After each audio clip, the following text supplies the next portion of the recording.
본 말씀을 통해서 요동케 하는 자와 견고한 자 제목으로 하나님의 말씀을 증거하겠습니다. 우리 눈에 보이는 일들은 보이지 않는 힘에 의해서 결정되는 경우가 많이 있습니다. 하루의 날씨를 결정하는 것도 이 공기 덩어리들의 세력에 의해서 맑기도 하고 흐리기도 하고 비가 오기도 하는 겁니다. 더 강한 힘이 약한 쪽을 밀고 나가는 것, 이것이 힘의 원리인데 영적인 면에서도 두 힘이 작용하고 있음을 우리가 알고 있습니다. 특별히 우리를 요동케 하고 또 평정심을 잃게 하려고 하는 그 육의 세력이 있고, 우리를 경고케 하고 안정된 마음을 얻게 하려는 또 영의 세력이 있습니다. 어느 쪽이 더 강한지에 따라서 우리의 영적인 모습이 결정되는 겁니다. 우리 마음 가운데 육의 힘이 더 강하면 우리가 육의 세력 가운데 들어가고, 영의 세력이 더 크면 육의 일들을 이길 수가 있는 겁니다. 그러면 우리를 요동케 하는 그러한 원인들 앞에서 우리가 어떻게 대응하여 우리의 견고함을 취할 수 있을 것인가? 본 말씀을 통해 살펴보면 먼저는 겸손한 말과 행실이 우리를 앞서야 합니다.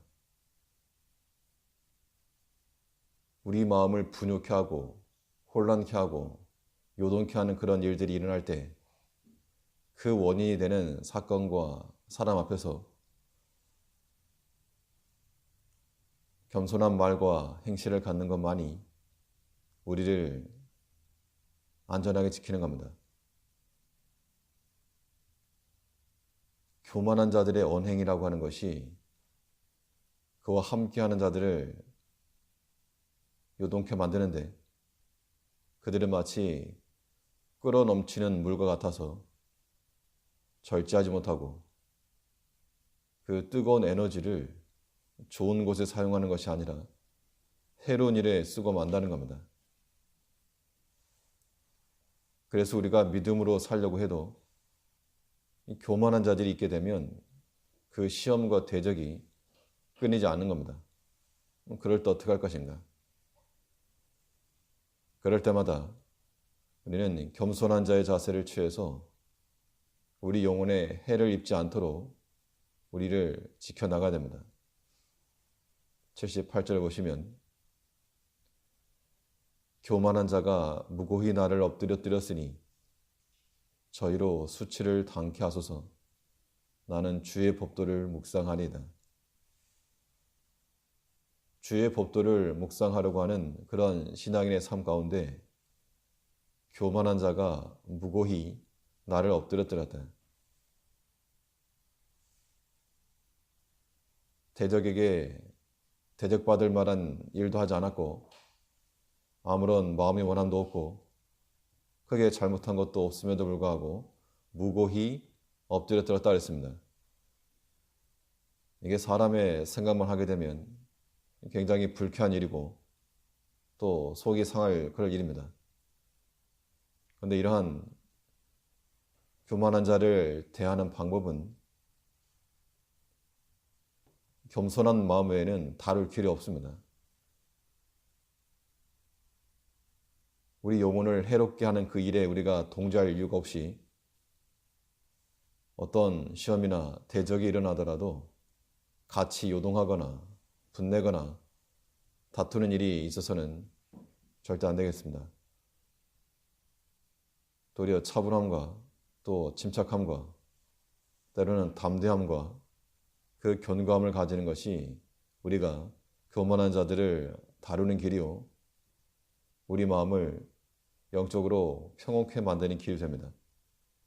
인격적인 부분이라고 하는 것이 어디 하루아침에 쉽게 변화되지 않는 것, 이거를 우리 자신이 너무나 잘 알고 있기 때문에 내가 그러하면 다른 사람도 마찬가지입니다.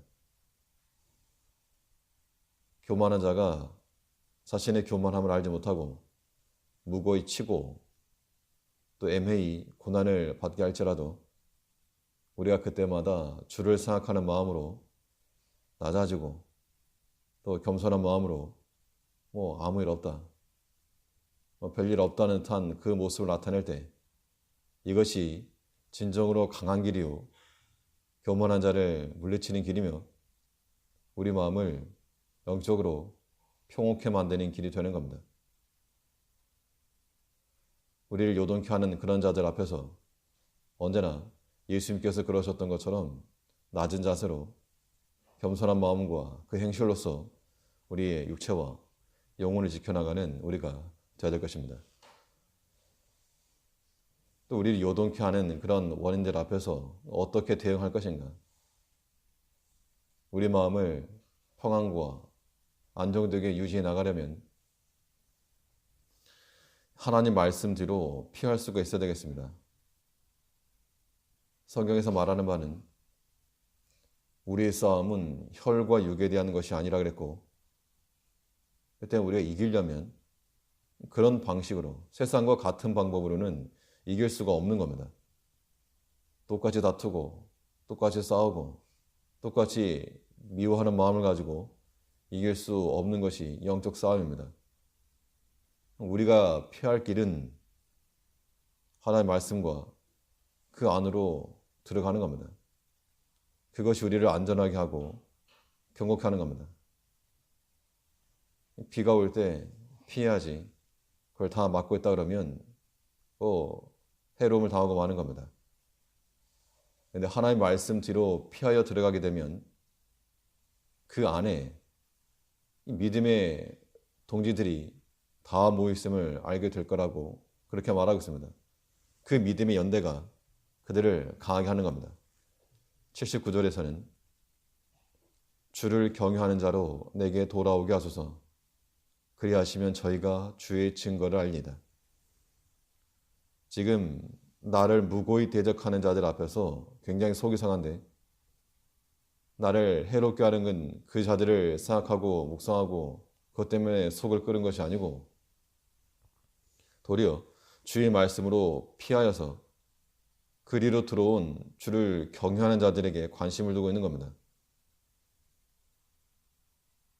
우리가 어떤 일에는 이 반응하지 않는 것이 최고의 반응이 될 수도 있습니다.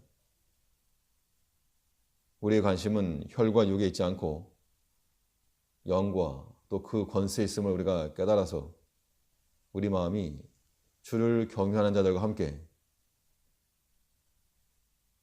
주 예수의 마음을 동일하게 품고 거기서 주의 뜻을 알고 주의 증거들을 찾아내야 됩니다.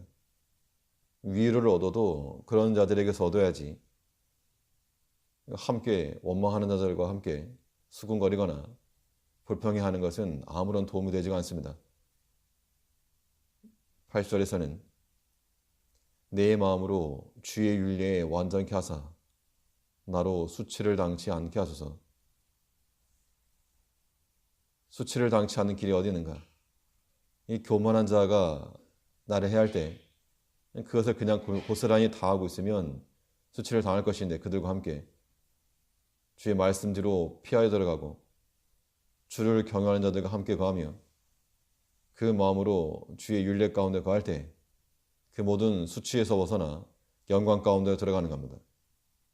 그러므로 우리는 주의 말씀을 언제나 앞세우고 그 말씀 뒤로 피하여 들어가서 말씀을 방패로 삼고 모든 시험과 대적을 다 이겨낼 수 있는 그러한 마음을 가질 때 우리를 요동케 하는 모든 사건과 사람 앞에서라도 견고함을 취하여 갈 수 있는 겁니다.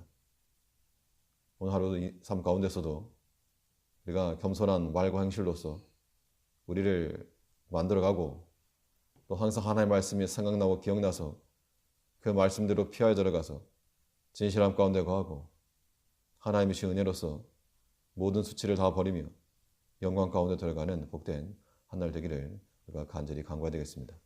기도하겠습니다.